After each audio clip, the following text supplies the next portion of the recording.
esta que está aquí, en el momento en el que esto sucedió, que recordemos que sucedió la mañana del 13 de febrero, que fue cuando la madre de Esmeralda la encontró tirada en el piso, ya muerta, en el piso de su baño. El Ministerio Público ha reconstruido lo que fueron las últimas horas de vida de Esmeralda de la siguiente manera. Inicia la historia con la llegada del profesor John Kelly Martínez y su primo Rubiel Morillo, quien obviamente también está involucrado en el caso, y la llegada de 3 amigas de Esmeralda, por supuesto que menores de edad también. La buscaron, recogieron Esmeralda y se dirigieron hacia la playa El Cortecito, que estaba ubicada a 55 kilómetros de distancia de la casa de Esmeralda. John Kelly, luego de que llegan a la Esmeralda, el profesor de matemáticas, se queda solo con ella, con Esmeralda, mientras las amigas se quedan con el primo de John Kelly, por otro lado. En ese momento, según el Ministerio Público, John Kelly la viola y la somete a violencia sexual y violencia física. Y debido, pues, por supuesto, a esos niveles de violencia, Esmeralda comienza a tener un sangrado incontrolable. Se dice que después, más adelante, John Kelly la lleva al baño para que ella se limpie toda la sangre que tenía y ya recogen, se van de la playa y hacen una parada en una estación de combustible donde proceden a comprar toallas sanitarias, según las informaciones que salieron, toallas de maternidad para un sangrado muy abundante, y luego de ahí también pasaron a una farmacia para comprar pastillas anticonceptivas y también para que ella pudiera usar el baño nuevamente y se volviera a limpiar, porque continuaba, por supuesto, que con el sangrado. También se hacen una parada en la casa de una de las amigas de Esmeralda, donde, según las informaciones, el profesor procede a comprar, no sé si habrá alguna tienda cerca, a comprarle ropa a Esmeralda para no levantar sospechas al momento de que Esmeralda llegara a su casa. Por supuesto, no puede llegar con ropa ensangrentada, que ahí a mí me causa un poco como de suspicacia, porque si yo como madre veo que mi hija se fue de mi casa con una ropa y regresa con otra, a mí hay que darme una explicación, pero de pie a pa, como dicen aquí. Ella llega entonces a su casa con otra vestimenta y pues cuando llegan a la casa, una amiga de Esmeralda se iba a quedar, al final la pasan a recoger, no se queda con ella. Y pues ya sabemos lamentablemente cómo termina esta historia. Parte de las acusaciones, o las dos principales acusaciones legales para el profesor John Kelly Martínez, es de violar la Ley de Protección de los Derechos Fundamentales de Niños, Niñas y Adolescentes y la Ley para el Control de Regulación de Armas, y también se menciona mucho la parte de la negligencia de su parte, ya que este señor John Kelly Martínez procedió a dejar a Esmeralda en su casa, a pesar de que él, y solamente él, era el que realmente conocía el estado o tal vez el nivel de sangrado que Esmeralda tenía. Mi pregunta para Juana: ¿cómo es posible, escuchando todos estos hechos, que esta niña, que ya era una muchacha con 15 años, que se fue víctima de esta violación, de este ultraje, bajara a una farmacia, bajara una bomba de gasolina, se dejara bajar en su casa y no abriera su boca? ¿Qué había en esa construcción mental de esta niña? Mira, lo primero es que ese no era el primer contacto con este señor. Claro. O sea, si llegaron a ese punto de te paso a recoger y vamos para la playa, ya hay previas conversaciones antes. O previas acciones. Pero acciones. Lo que determinó la necropsia es que ella fue la primera relación que ella era virgen. Sí, pero tú puedes Sí, hacer pero no acciones, importa, pero o sea, no. ya hay un terreno Sí. que está preparado para que él tan fácil pueda tomar, e incluso en el mismo lugar de la playa, apartarla y tener cercanía física con ella. Eso por un lado. Dos, tú dices, ¿cómo es posible que ella no abra la boca? Cuando se comete un hecho, la persona agredida no habla, en la mayoría de los casos. Wow. ¿Por qué? Porque ya tiene unos registros de todo este proceso que ella dice, ok, pero yo lo estoy haciendo mal, y la persona se culpa. Yo no debí hacerlo. ¿Qué me van a hacer? Me tengo que enfrentar, me van a culpar. La vergüenza. Qué vergüenza ahora, ¿cómo le digo a mi mamá? O sea, todo esto hace que la víctima se sienta culpable y no hable. Por eso es, O sea, señores. ella bajó caminando a sitio público, Sí. yo hubiera dicho auxilio, auxilio. No, No, es que yo creo no que porque ella está de acuerdo, o sea, Exacto. lo que ocurrió fue con su permiso. No, porque hubo violencia, él la violó. No importa fue. que haya violencia, ella lo permitió. O sea, ella sale con Ella él, se ¿verdad? montó en el carro con él. Exacto, o sea, todo ha sido de manera voluntaria. Si ella le dice, mira, y aquí de verdad, y esto es un llamado es para la delicado lo que población. usted está diciendo, Juana. ¿Eh? Eso es delicado lo que usted está diciendo. Sí, porque- pero es así, es como lo ve la gente, o sea, estoy diciendo cómo la gente lo ve y cómo uno lo vive. Pero él usó la fuerza física. ¿Cómo lo ve? Juana, ¿Cómo lo ¿cómo tú ve? dices que ella lo permitió? No, espérame. ¿Cómo lo ve la persona agredida? Yo te estoy hablando del comportamiento de una persona que es agredida y que está manejando culpa, vergüenza Ok. por haber permitido. No es que eso sea lo correcto. O sea, no estoy diciendo eso es lo correcto, no, eso es lo que ocurre. Por eso tú ves que muchos niños son tocados, son maltratados y los papás muchas veces ni siquiera se enteran. De hecho, se les recomienda a un padre que vaya a buscar sus hijos al colegio, porque en los primeros minutos, en la primera media hora, en la primera hora, el niño no tiene el rostro igual que después que pasan 2 o 3 horas. Si usted no tiene contacto con su hijo inmediatamente, probablemente que usted no va a darse cuenta que este niño está siendo maltratado. ¿Qué ocurre con ella? Ya ella tiene contacto con el profesor, ella conoce al profesor, ella no va a ir a decir auxilio, auxilio. ¿Tú sabes por qué? Porque cuando una mujer es maltratada y pide apoyo, lo primero que dice la gente es, Culpa a ella le tuya. gusta que le den. Ella fue que lo buscó. Ella fue que O sea, fue. que hay una autocensura. Exacto. Y esto, cuando digo que quiero hacer un llamado a la población con esto, es, no importa quién lo buscara. Cuando hay una persona, y lo humano es primero, no importa lo que haya ocurrido. Cuando hay una persona en peligro, hay que apoyarla. ¿Cuál es tu Si usted lectura? se la puede quitar, usted se la quita y después se resuelve. ¿Cuál es la Sí. lectura en el caso de la madre? Que la muchacha llega, Sí, por favor. y yo no sé si te recuerdas un poco Llega Sí, con sí, otra recuerdo, ropa. recuerdo, le claro. preguntan si le pasó algo, le preguntan si había Claro tomado que alcohol. recuerdo. porque claro la que mamá la vio recuerdo. pálida, que si fue que Claro. tomó. Entonces, ¿qué había ahí? Hablando, tienes experiencia como maestra, como profesora, como profesional también en el área de las emociones. ¿Qué relación había de esa madre y esa hija para dejar a esa niña morirse hasta desangrarse? Ella no estaba atenta a la madre. Una madre sabe todo, es lo primero. Incluso hemos hablado aquí del quimerismo, que es un estudio que se hizo, donde se demuestra que la madre está conectada a nivel neuronal con los hijos a pesar de muchísimos años. Por eso una madre puede saber cuando a un hijo le pasa algo. Probablemente haya en esa relación, y esto es una especulación, de que no estaban tan cercanas y la mamá la soltara. Quizás porque le dijo que no fuera, quizás no sé. Pero la mamá no estuvo atenta. No estuvo atenta porque usted sabe cuando su hijo está bien, usted sabe cuando está mal, y de ver a una persona, usted sabe cómo se siente. Pero claro. La dinámica de los padres, tú decías fuera de cámara, la encuesta que te hacía tu mamá, Sí.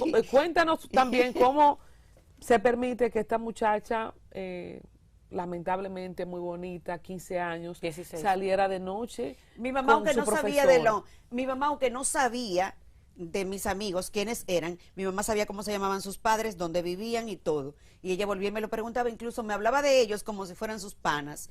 Y yo decía, pero ¿tú te acuerdas? O sea, mi mamá sabía todos los datos que yo le daba. ¿Y esta quién es? Pero ella es la hija de fulanito, ella es la que vive en tal sitio, me decía mi mamá. Esa fue la que vino aquí tal día. Mira qué pasa. ¿Cómo sale una niña adolescente con un profesor? De noche. De noche. O sea, ¿con permiso de quién? ¿Y qué explicación puede dar? Mira, todo lo que esto conlleva, este caso que ha sido tan sonado, y otros tantos casos que se quedan ahí que nosotros muchas veces ni siquiera conocemos, nos sigue llamando la atención, y esto es para que la población dominicana, y hablo de nosotros que somos una isla y que aquí todavía las cosas son diferentes y tenemos una vinculación más cercana con nuestros hijos. Señores, no perdamos el contacto, no perdamos la vinculación. Yo hacía una reflexión ayer de cómo invertimos nuestro tiempo tratando de crecer y de ganar dinero, y después que acumulamos algo, cualquier ahorro, lo tenemos que gastar por las cosas que no le dimos valor temprano. ¿Con qué se paga la pérdida de un hijo? Y una pregunta, Juana, a propósito de eso que tú comentas. ¿Nos podrías decir a nosotros, el que está en sintonía con nosotros, cómo los padres, o cómo en este caso una madre, puede lograr tener una relación lo suficientemente sana y abierta con su hija o con su hijo, para que después de una situación del nivel que esta que estamos viendo, ese hijo tenga esa apertura de ir donde ese padre, donde esa madre y contarle? O sea, ¿qué hay que hacer para que nuestros hijos sientan que la puerta está abierta y que pueden ir donde nosotros a contarnos lo que sea? Hay una palabra clave, una pregunta clave, es ¿cómo te sientes? Sin juzgar. ¿Cómo te sientes? Antes, yo siempre digo esto y lo repito muchas veces, antes de ir a castigar al niño porque hizo algo, antes de saltar, pregunta, ¿cómo te sientes? Ven. Y después que te cuente cómo te sientes, entonces se toman las medidas. Wow. Porque hay medidas correctivas que tomar, hay restricciones que tomar, pero ¿cuándo? El niño llega y usted ni siquiera sabe lo que ocurrió e inmediatamente acude a golpearlo, maltratarlo y hablarle mal. Porque se llegó a decir, Juana, que cuidado, una de las hipótesis, si la mamá cuando llegó que la vio, quizás la golpeó también. O sea, esas fueron de las cosas que se manejaron. Sí. Ya luego, ¿verdad? En nada de lo que se ha levantado a nivel de estudios, eso se comprobó. Pero parece que estamos predispuestos a que cuando un niño o una niña sale o hace un acto de indisciplina, en vez de recibir ese cómo te sientes, reciba palos, reciba golpes. Porque es la costumbre. Yo siempre hablo de que la sociedad violenta que tenemos hoy día es el resultado de los palos que nos dieron ayer y que la sociedad cambió y que hoy no se manejan esos palos como se manejaban ayer. Porque ayer usted no tenía ni la cantidad de drogas que hay en la calle, ni la cantidad de pandilla, ni la cantidad de facilidades para cometer los hechos de hoy. Entonces, los palos de ayer son el resultado de la cantidad de violencia que tenemos hoy. Y algo que yo quiero llamar la atención, aquí hay dos puntos que no quiero que se queden. Y uno es que usted le habla a sus hijos como usted no le habla a nadie. Ay, ay, ay, ay, ay. ¿Por qué tú vas y le dices a tu hijo, siéntate? Mire, ajá, bonito. Sí, y viene el niño de la vecina y tú le dices, mi amor, ven, siéntate aquí. ¿Por qué a tu hijo le tienes que hablar mal? Tenemos un programa de maltrato, porque tenemos un programa de maltrato, y así lo hicieron contigo, porque era la manera en que tenían nuestros padres de hacerlo, porque a nuestros padres no se le enseñaron una manera diferente. Entonces tampoco tenemos medios que nos enseñen a que es suave, y que tu hijo merece el mismo respeto, o mejor. Hay odio oculto de padres, cosas que no están resueltas. Claro, mucho, y resentimiento, y formas, y estilos, que aprendimos que son un registro. Miren, ¿tú sabes cómo el cerebro almacena estos registros? Se vuelven como marcas. Incluso las huellas emocionales se marcan de manera física en el cerebro. Hay algo que se llama el foco de Hammer. Hammer trabajó con las emociones y él pasó muchos años estudiando más de 10,000 casos, y es lo que se llama hoy día la nueva medicina germánica, que se pensaba que cuando se hacía un rayo X del cerebro, habían unos foquitos que se creía que eran un defecto de la impresión de rayos X.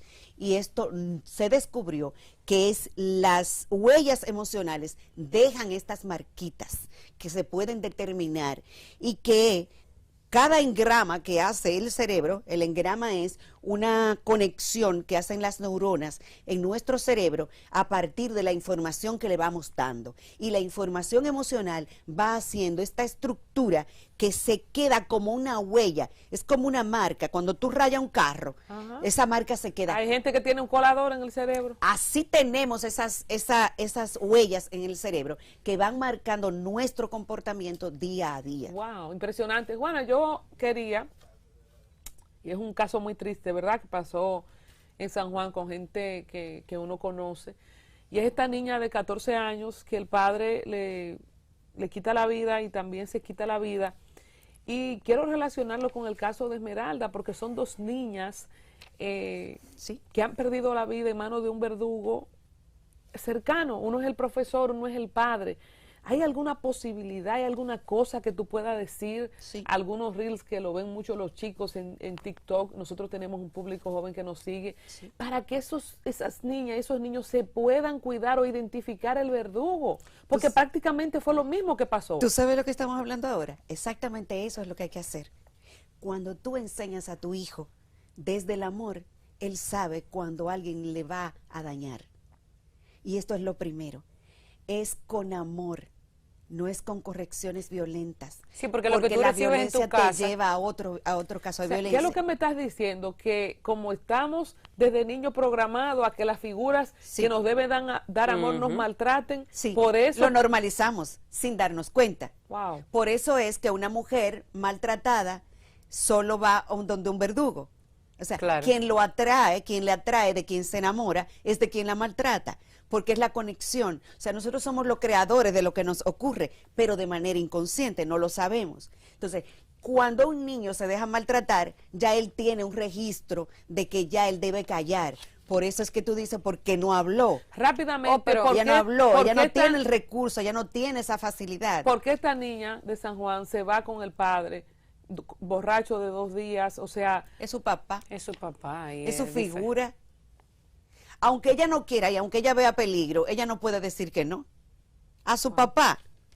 ¿Entiendes? O sea, estamos hablando de la figura más importante que hay cerca de ti. Pero también está esa parte, Juana, que comentas de que como lo normalizamos tanto, no hablamos. Ayer No lo salió la decimos. información que la señora, que fue supuestamente lanzada por su esposo de un cuarto piso de un hotel, estaba siendo maltratada desde hace mucho tiempo y ella Claro. no lo había denunciado para que él no perdiera su trabajo. Exacto. Y mucha gente dice, ay, pero yo no le voy a hacer eso a él. ¿Qué le Él es el decimos papá de mis hijos. a las víctimas, especialmente a las niñas, a las adolescentes. Empezar a amarse, empezar a amarse. Mira, las niñas no pueden descubrir esto, ni siquiera saben, porque se hace como una conducta que es inconsciente, se hace de manera natural, porque es lo conocido, es lo que han aprendido. Entonces, uno, un llamado a las madres, pero dos, un llamado a las autoridades, a los medios, cómo contribuimos para que esto cambie.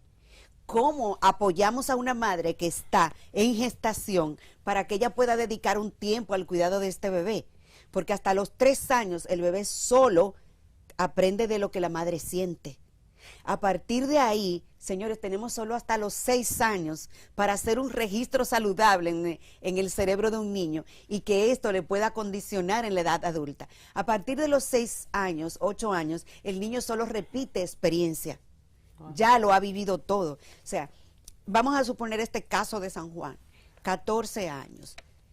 A los 6 años ya esta niña ha visto muchos actos de violencia. A los 6 años ya esta niña tiene un registro. Ya para ella es común que papá se violente. Ya para ella es común que esto ocurra. Que se emborrache. Ajá, Que se se emborrache. emborrache. Entonces, bueno, en esa condición ya ella se maneja dentro de lo normal para ella.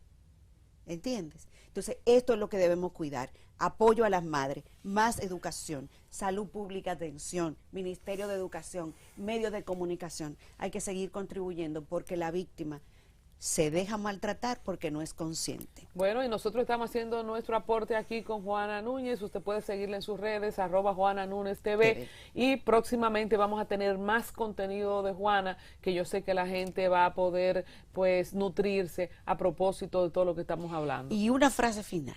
El maltratador siempre ya ha sido maltratado.